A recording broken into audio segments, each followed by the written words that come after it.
নমস্কার বন্ধুরা, সুনিতার হেসেলে সবাইকে স্বাগত। প্রতিদিনের মতো আজও আমি চলে এসেছি আরেকটি নতুন রেসিপি নিয়ে। আজ আপনাদের সঙ্গে আমি শেয়ার করব কাতলা মাছের রেসিপি। একদম অল্প মশলায় খুব কম সময়ে কিন্তু অনুষ্ঠান বাড়ির মতো এই কাতলা মাছ তৈরি করে নেওয়া যায়। চলুন তাহলে রেসিপিটি শুরু করা যাক। এটা কিন্তু বানানো খুবই সহজ, আর হাতে কিন্তু কম সময় থাকলে এইরকম চটজলদি একটা কাতলা মাছের রেসিপি কিন্তু তৈরি করে নেওয়া যায়। দেখুন, এখানে আমি কাতলা মাছ নিয়েছি। মাছটাকে কিন্তু খুব ভালো করে ধুয়ে জল ঝরিয়ে নিয়েছি।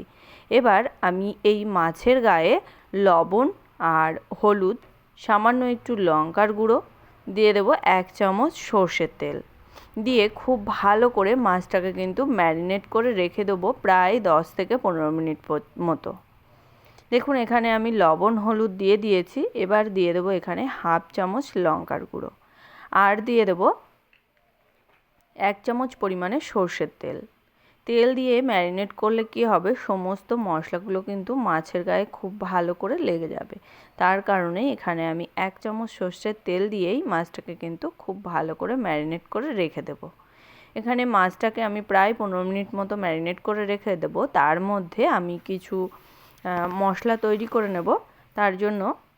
আর এই মাছটা কিন্তু আজ আলু দিয়েই তৈরি করব। তার জন্য এখানে দেখুন, একটা বড় সাইজের আলুকে লম্বা লম্বা টুকরো করে কেটে নিয়েছি। এখানে আমি একটা মশলা তৈরি করে নেব। তার জন্য এখানে আমি একটা বাটি নিয়ে নিয়েছি। বাটির মধ্যে দিয়ে দেব পরিমাণ মতো আদা, দিয়ে দেবো একটা মিডিয়াম সাইজের পেঁয়াজ, দিয়ে দেবো এখানে একটা মিডিয়াম সাইজের টমেটো, আর দিয়ে দেবো এখানে 7 থেকে 8টা মতো কাজু বাদাম। এই সমস্ত কিছুর আমি একটা মিহি পেস্ট তৈরি করে নেব। এবার আমি ওভেনে একটা কড়াই বসিয়ে দিয়েছি। কড়াইয়ের মধ্যে দিয়ে দেব পরিমাণ মতো সর্ষের তেল। তেলটা যখন খুব ভালো করে গরম হয়ে যাবে, একেবারে ধোয়া ওটা গরম হবে, তখনই আমি এর মধ্যে লবণ হলুদ মাখিয়ে রাখা মাছগুলোকে দিয়ে দেব। সব মাছগুলো কিন্তু একসঙ্গে ভাজা যাবে না, মাছগুলো ভেঙে যেতে পারে। তার কারণে আমি এখানে 3টে মাছ দিয়ে দিয়েছি, আর বাকি মাছগুলোকে আমি পরে আবার ভেজে নেব একই রকমভাবেই। মাছগুলো দেখুন আমার এক সাইড কিন্তু ভাজা হয়ে গেছে। আমি এবার উল্টে দিয়ে অপর সাইডটাও কিন্তু এরকম লালচে কালার করে ভেজে নেব। আর মাছগুলো কিন্তু অবশ্যই একটু লালচে কালার করেই ভাজতে হবে, একবারে কিন্তু শক্ত করে ভাজা যাবে না। দেখুন, এখানে মাছগুলো কিন্তু খুব ভালো করেই ভাজা হয়ে গেছে। এবার এই মাছগুলোকে আমি তুলে নেব। তুলে নিয়ে ওই একই তেলের মধ্যে আমি বাকি যে মাছগুলো আছে সেই মাছগুলোকে কিন্তু আমি একই রকমভাবেই ভেজে নেব। দেখুন, বাকি মাছগুলোও কিন্তু খুব ভালো করে ভাজা হয়ে গেছে। এবার বাকি মাছগুলোকেও আমি তুলে নিয়েছি। ওই একই তেলের মধ্যে আমি কেটে রাখা আলুগুলোকেও কিন্তু ভেজে নেব। দেখুন, আলুগুলো দিয়ে দিয়েছি। এবার এই আলুগুলোকেও কিন্তু আমি একেবারে একটু লালচে কালার করেই ভেজে নেব। আলুগুলো কিন্তু খুব ভালো করে ভাজা হয়ে গেছে। এবার আলুগুলোকেও আমি এবার তুলে নেব।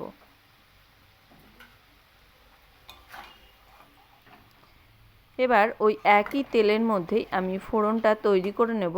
তার জন্য এখানে দিয়ে দিয়েছি কালো জিরে ফোড়ন, আর দিয়ে দেবো শুকনো লঙ্কা আর তেজপাতা। ফোড়নটা খুব ভালো করে একটু ভাজা হয়ে এলে, ফোড়ন দিয়ে যখন সুন্দর একটা গন্ধ বেরোবে, তখনই আমি এর মধ্যে দিয়ে দেবো বেটে রাখা মশলা।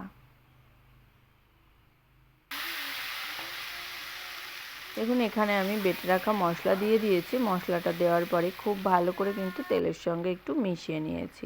এবার এর মধ্যে দিয়ে দেবো স্বাদ অনুযায়ী লবণ, দিয়ে দেবো পরিমাণ মতো হলুদ গুঁড়ো, আর দিয়ে দেবো এখানে আমি 1/2 চামচ পরিমাণে কাশ্মীরি লঙ্কার গুঁড়ো। খুব ভালো করে সমস্ত কিছু কিন্তু মিশিয়ে নেব। এখানে আমি ওই মশলার পেস্টের সঙ্গে আমি কিন্তু কাঁচা লঙ্কাটাও বেটে নিয়েছি, সেটা আপনাদের সঙ্গে আর শেয়ার করা হয়নি। সমস্ত কিছু কিন্তু খুব ভালো করে মিশিয়ে নেওয়ার পরে এখানে আমি দিয়ে দেবো এবার টেস্টের জন্য সামান্য একটু চিনি। চিনি দেওয়ার পরে এই মশলাটাকে কিন্তু এইভাবে আমি আবারও একটু মিশিয়ে নিয়ে ঢাকা দিয়ে খুব ভালো করে কিন্তু একটু কষিয়ে নেব।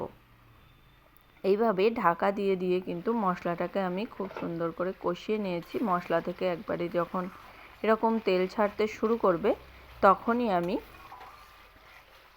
এর মধ্যে দিয়ে দেব 1 চামচ পরিমাণে জিরে গুঁড়ো। জিরে গুঁড়োটা কিন্তু আমি আগে ব্যবহার করিনি। জিরে গুঁড়োটা মশলাটা যখন খুব ভালো করে কষানো হয়ে গেছে তখনই আমি জিরে গুঁড়োটা ব্যবহার করেছি।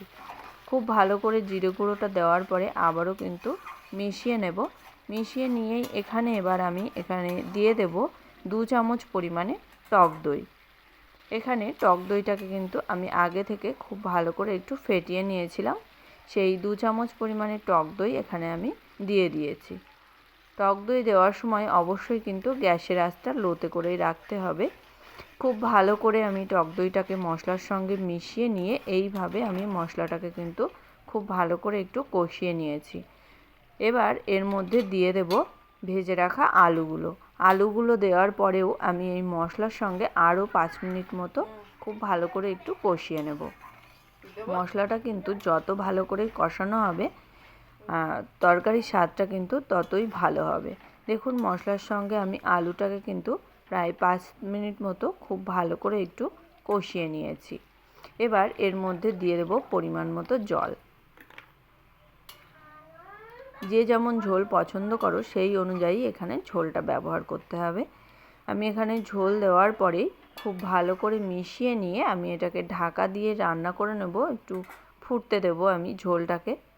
ঝোলটা যখন ফুটতে শুরু করবে তখনই আমি এর মধ্যে ভেজে রাখা মাছগুলোকে দিয়ে দেব। দেখুন ঝোলটা কিন্তু ফুটতে শুরু করেছে। এবার এর মধ্যে আমি ভেজে রাখা মাছগুলোকে দিয়ে দেব।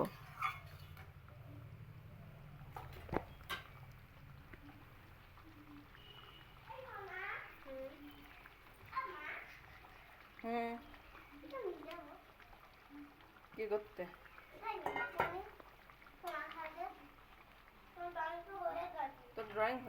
মাছগুলো দেওয়ার পরে কিন্তু খুব ভালো করে মিশিয়ে নিয়ে আমি এখানে কয়েকটা কাঁচা লঙ্কা দিয়ে দেব। কাঁচা লঙ্কা দেওয়ার পরে আমি এই তরকারিটাকে কিন্তু ঢেকে রান্না করে নেব আলুগুলো সিদ্ধ হওয়া পর্যন্ত। দেখুন আমি প্রায় 8 থেকে 10 মিনিট মতো এরকম লো আঁচে ঢাকা দিয়ে রান্না করে নিয়েছি। এখানে আলু কিন্তু খুব ভালো করে সিদ্ধ হয়ে গেছে। এবার এর মধ্যে আমি দিয়ে দেব সামান্য একটু গরম মশলা গুঁড়ো।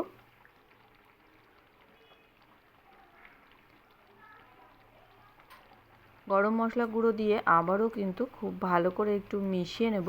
মিশিয়ে নিয়ে এইভাবে আমি একটু ঢাকা দিয়ে রেখে দিলেই কিন্তু তৈরি হয়ে যাবে আমাদের একদম অনুষ্ঠান বাড়ির মতো কাতলা মাছ।